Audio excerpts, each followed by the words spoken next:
In a neighborhood of brightly painted houses and neatly trimmed lawns lived a trio of kittens.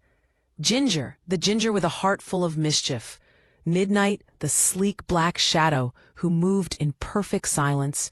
And Patches, a fluffy calico with big yellow eyes. They were the happiest kittens in the world and spent their days chasing leaves, pouncing at flowers and puppies, and generally being adorable.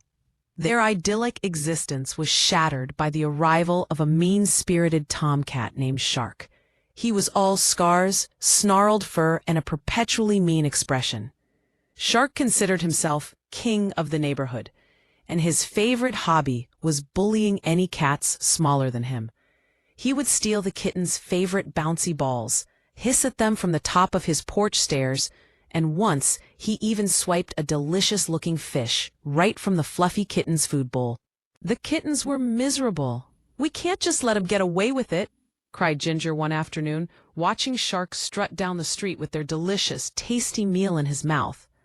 "But he's so big and scary," Patches whispered, hiding behind a rose bush. "What can we do?" Midnight, ever the thinker, had an idea. "He's not the only one in this neighborhood who is big," she said. Their oldest friends were two dogs who lived on the same street. They had grown up together, the dogs watching over the cute small kittens and the kittens often napping on the big dogs' bellies. There was Barnabas, a Saint Bernard with a gentle, kind face, and Alroy, a bold yet friendly Irish setter.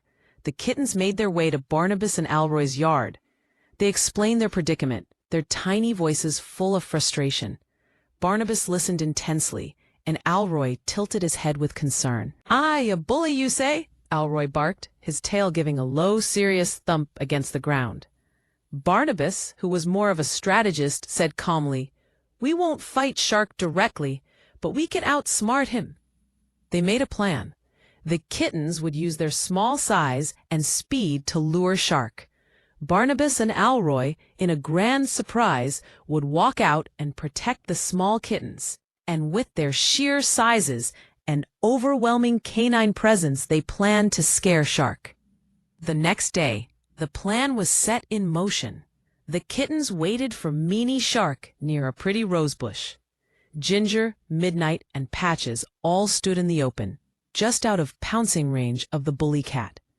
All three kittens let out loud mews and confident, angry-sounding hisses, daring him to approach. Shark, with his swollen ego, couldn't resist. He puffed up his furry chest and slowly stalked towards the tiny kittens with a sneer on his face. "Look at you weak fluffballs," he sneered. "Do you really think you're tough?" Ginger, Midnight, and Patches took off, darting quickly down a small dirt path. Shark, running fast, almost caught up to them as they rounded a corner. There, Shark stopped in his tracks.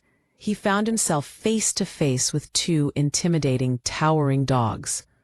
Barnabas stood there, an impossibly large wall of white and brown fur.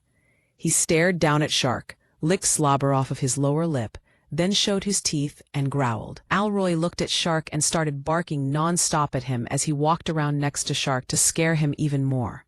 Shark froze. He was a master of intimidation, but his tactics were useless against these huge, noisy dogs and the hissing trio of super courageous kittens with their blowout fluffy fur. Overwhelmed and humiliated, Shark turned tail and ran down the path, kicking up patches of dirt behind him, a now defeated tomcat running for his life. The kittens watched him run, a sense of relief washing over them. They ran to Barnabas and Alroy, rubbing against their legs and purring in victory. From that day on, Shark was never seen in the neighborhood again. The kittens had proven that even the smallest of creatures, with the right friends and a clever plan, could stand up to any bully.